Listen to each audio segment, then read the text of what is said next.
madaling maging mabait, mahirap maging mabuti. Okay, kung ang karakter natin ay yung kung may nakakakita lang, saka tayo gagawa ng mabuti, hindi po yun kaaya-aya sa mata ng Panginoon. Yes po, hindi kaaya-aya talaga. And kapag nalaman ng tayong mga tao ay hindi rin, no? Pero bibihira na po, pasensya na po yung aking ubo. Okay, ako brother to sa people. Okay, at least po sa ating character na ano, at least sabi natin. Mahirap yun. Sabi nga doon sa ano yan, lahat nandyan na yung love your enemy. Okay? Kahit galit ka, mamahalin mo. Kaya ba natin yon? Kahit kaya mong ipag-pray yung taong kausap. Di ba? Okay, magiging masaya ka ba? Sa kabila ng struggle, sa kabila ng nararamdaman ka, sa kabila ng nararamdaman ng pamilya. Kaya lang, konti yung, yan, dinalan ako ng tubig. Sa kabila na konti yung tawag dito, financial, magiging kayo ba? Wala ka nga. But, yun, doon tayo susubukin ng Panginoon. Yun yung karakter natin eh. Na sabi diba, sino ang mas yung pulube na ito na yung pera niya na binigay, kung may kumuha ng ilang card dun sa kayamanan niya at binigay dun sa church. So, ang mas kaaya-aya, di ba? Sabi nga, kung yung pulubi pa, sino yung last money na pa niya? Di ba? So, dito po, karak kayo, doon tayo ko ngayon. Meron dito. Alam niyo po, sabi nga po ng naririnig natin ito lagi, kung anong puno, shampoo. Sabi nga po, kawangis tayo noon, ginawa tayo, nagkulad niya tayo, itinulad niya yung hugis na tero natin. Ang buka natin yung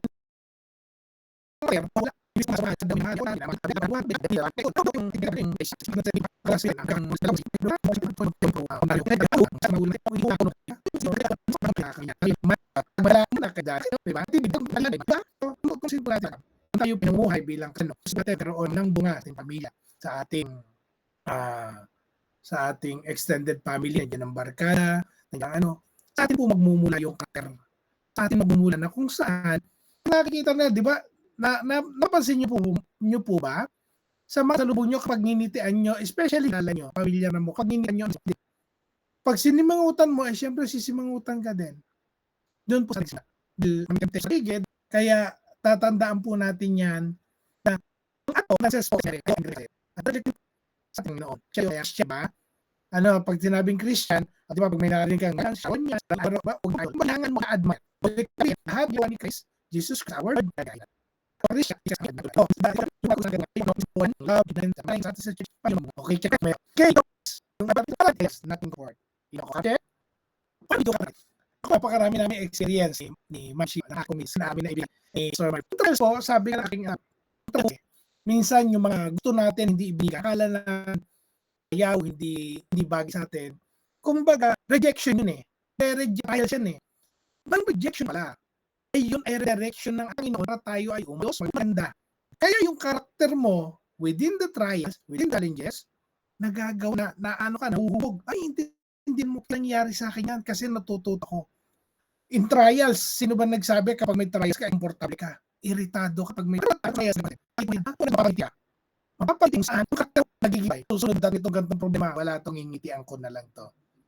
Kaya sa verse 5 verse 3, only so, but we also glory in our suffering. So, kahit tayo ay may nararamdaman, na-share ko last may naitay battery ko, ang taas ng uric acid ko, I give thanks to the Lord. Kasi hindi pang kalala, nung iparang pinaka niya sa akin na, sabi ko nga, above sea level na yung uric acid mo, and I'm failure.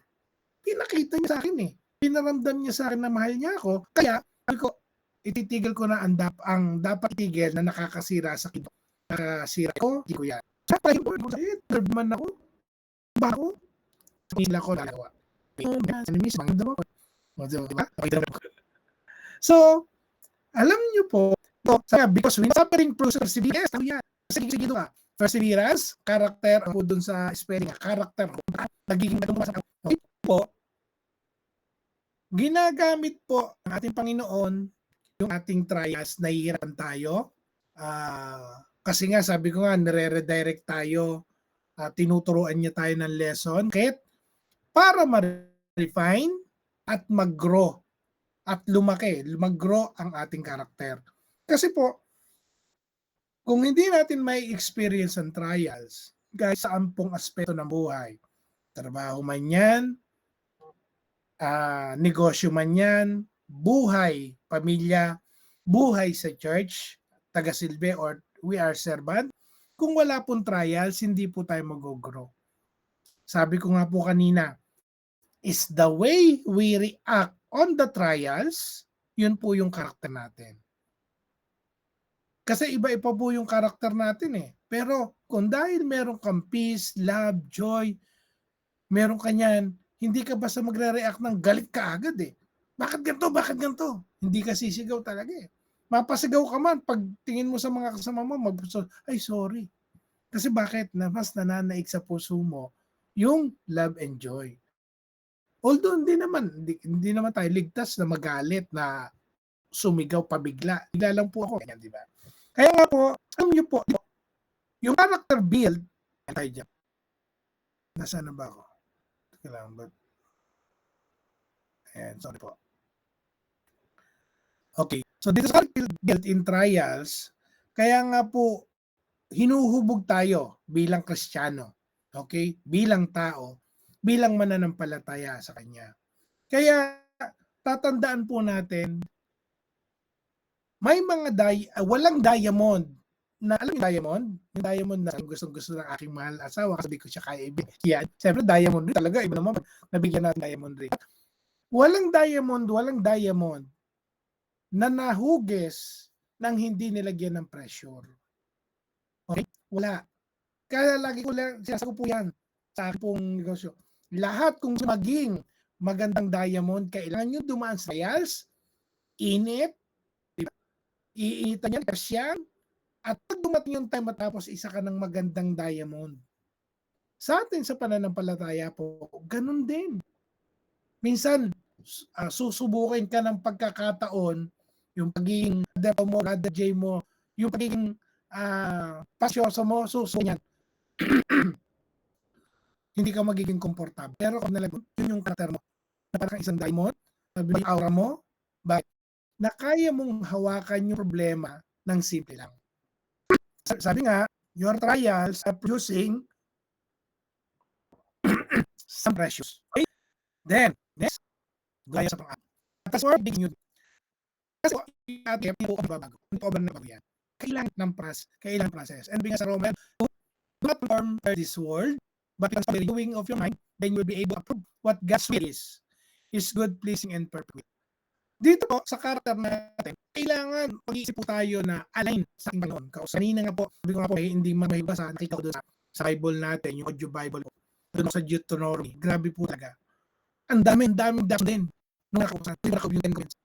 Napaming sabi pa na dapat ganito, ito lang yung gawin. So, sa karakter, pero kung yung karakter ngayon, yung po sinasabi natin, love, joy, peace, meron kanya, yung sabi yun, kung hindi mo ma-perfect, pero ganyan, mag-isip, bagay nyo yan. Actually, ako galit. Kaya napasama. Patawa lang po. By the grace God, nare-renew eh. Bakit? May mga muna dito, pero binibin ako ng books. O basa ko, sabi ko, book reader. Kung ano yung pinibid mo, sabi niya ng isa natin sa pastor, kung ipid natin everyday, yun yung nagiging tayo. So yung pagbukas ka sa, basa ka ng mga books about inspirational, about madadagan. So, ako doon, pinuhog ng ating Panginoon, sabi ko, nare-ready tayo, pero darating ang tayo, ito pong parin tayo, kailangan po dumaan sa process. Huwag po madaliin. Huwag po natin madaliin na tayo po, ako bago Kristyano lang, 3 taon ako, as a born again. Pero, po, bakit po, muna ako, bago study po ng isang pastor namin sa Pilipinas, hindi niya ako encourage mag-binagin, kasi Katolik ako, sabi nga, ito na yung sa dagat, sa grado ko. Pero, may process God. Tapos, one time, try ko, paano mag-practice as a born again. Alam mo, meron dito, sabi, gawin na ito. Ang dami ko masasabi na kung dumating ko, putos ng pinayon, try, kung alam niyo yung karapatan sa kukot, di ba may process maging magandang paru-paro? Gusto niyo ba maging magandang paru-paro? Huwag niyong pukasahin yung patawag, yung caterpillar, tatanggalin niyo, puwesahin niyo, at tatanggalin niyo para makita niyo yung paru-paro. Ano mangyayari? Mamamatay. Hindi niyo makita ang ganda niya. Kung tayo mananampalataya, kailangan ang susunod. Inip, lahat yan. At doon po time, makikita yung paru-paro, yung paru-paro na lumabas doon, di ba? Kung tayo po ay dahanin. Ako po makasalanan dinadahan-dahan po Panginoon. Paano ka babaguhin? At makalimutan yung time na okay yun yung time na nagpilo ng panghalapan buhay na wala. Amen? O wag natin po pwede mga kapatid na gusto natin pagagad may prasalan. Yan natin Panginoon. Then, ay timantar po ka. Yun na lang po. Matthew 11, by the root like them, do your lips, turn my legs. Sabi ko dito, ay di ako, kasi po yung natin, talaga naman, bakit pala? Meron ba nakapagsi sa inyo ako pati ako alam ko sasabihin ng labang yan. Ayang daw say, Mendoza, akong mayabang. Kaya inisip ko, paano kaya ako magdadala ng di mayabang? Kasi hindi nga mayabang, pero pala ako, tapos pinakalokohan ko, para lang mayabang. So, ayun yung sa iyo, kung di ako sure, ayun na kayo ang ganun natin sa akin. Mag-a-adjust tayo. Kung sumagi, tapos sumagi, sabi ko po, mahirap, yes. Kasi nadaan ka sa kulangan kulangan ng totoong buhay di ba? So, yun po, sabi ko nga po, may mga nagtatawa sa akin ngayon, ano yung tao nila, di ba? Ano mga sinili ko Panginoon. Okay. So, dito, ano po natin, at least, may alignment na natin, nakaraan, tapos na yun. So, babaguhin natin natin. Malaman, pero si Gina dati nakikita ko, kaya bakit ngayon? Hindi ba siya? Bakit pa yan? Kaya, ganun, for better. And then, kaya po dito, naglalapit ko kasi sa natin, na kaya ng problema, naglalapatuhan. Nandun natin, kapag po natin, ang mahal Kristo, ang heal, para po, magiging malino po, kanyang mga kahit ko, wala pa. Ang intention lang. Sasagutin niya, magchat-chat pa sa bin. O, Jay, pwede ka mag-dito. Jay, pwede ba dito? Yun na sa tanong ko, Joy, dapat ba ako binibigyan ako ng assignment? Patatanggi ka ba? O ka na, dapat ka na ikaw mag-extra. O, sige po, sabot ang aking kaya, and then mag-day sabi. Okay, sa commit. And, sa face, makita public, marami ka ganyan.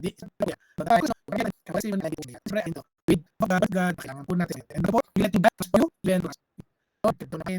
Kaya mo ba tandaan lang ng ibang sa ating moral direction o galaws direction yan para sa mas maganda na buhay natin kaibigan. So, yun lang so ito sa aking bet and as po sa natin yung para na mablog although hindi na mag-grow ako ay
Million ba?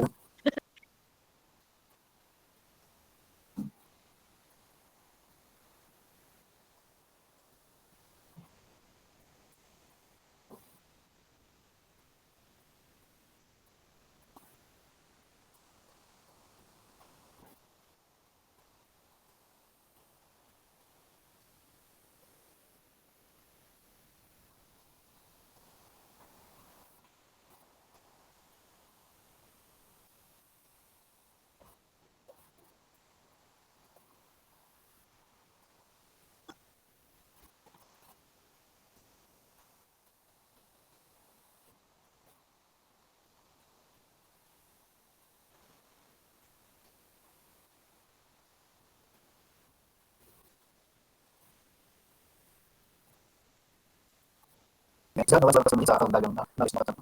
Amen. Dahil naman, dahil lang. Yan, so. Ewan po, last two. Kaya kasi DJ, nagdaan.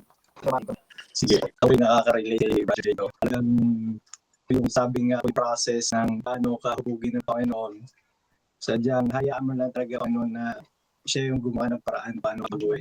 Kasi talagang napakahirap kagaya ko nga nasanayang buhay doon sa makamundong pamumuhay, sobrang hirap iwanan kung ikaw lang, parang minsan masasabi mo, sige, titigil ako, pero parang after a few months, ika na naman, dahil kapag nasa Kristo ka, kapag ginayaan mo na yung ng Espiritu na kumilos para sa'yo, talagang hindi ka nahahayaang bumalik pa ron. Yung isa po, Amen. talagang sa akin yung bunga, kasi po, Christian namin noon ng asawa ko. Pero as you know, po talagang since then, Christian na po siya.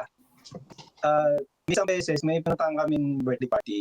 Tapos yung anak namin, may nagsabi doon na, bilang mo, palas daw, mas nasigaw pag sumasagot o nagsasalita.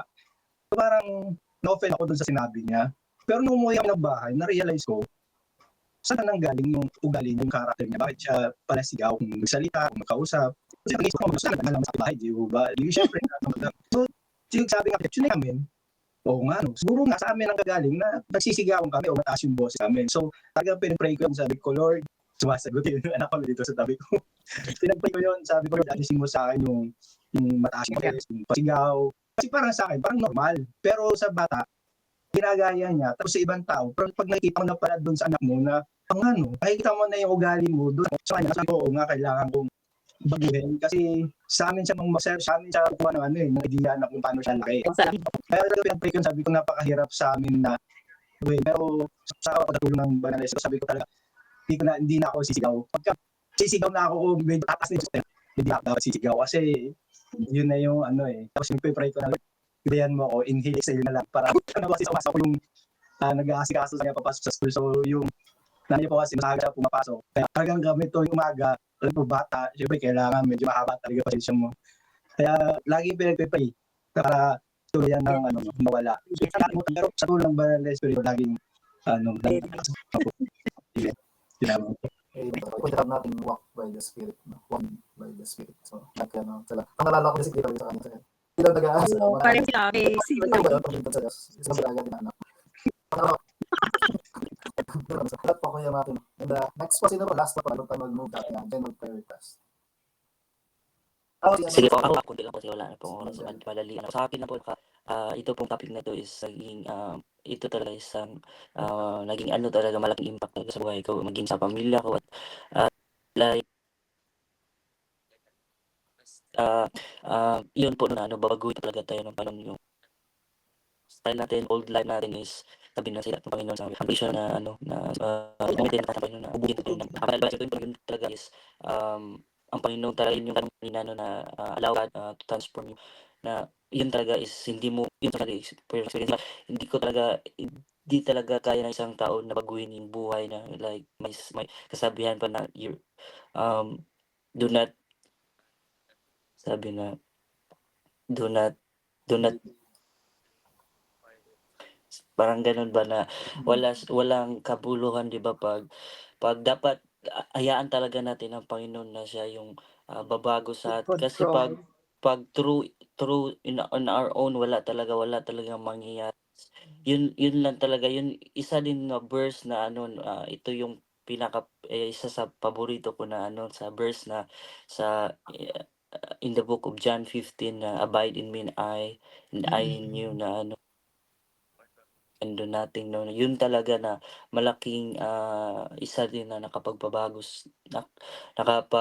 yun transform sa buhay ko na na kung wala tayo sa vine, wala talaga hindi talaga tayo mamumunga and nauna na binabago sa buhay natin yun talagang puso sinabi ni Pastor Marvin na uunahin talaga yung puso natin, no? Diba sabi sa Old Testament na na God is not wanted sufferings, yeah, sacrifice or burn offering, but God always wanted your heart, your broken and contrite heart, na yun talaga na dapat maging humble tayo sa harapan ng Panginoon before God. Is yun talaga no, is diyan tayo dahan-dahan babaguhin ng Panginoon. Ina-admit natin na we're we have spiritual poverty, yung sinabi ng Panginoon.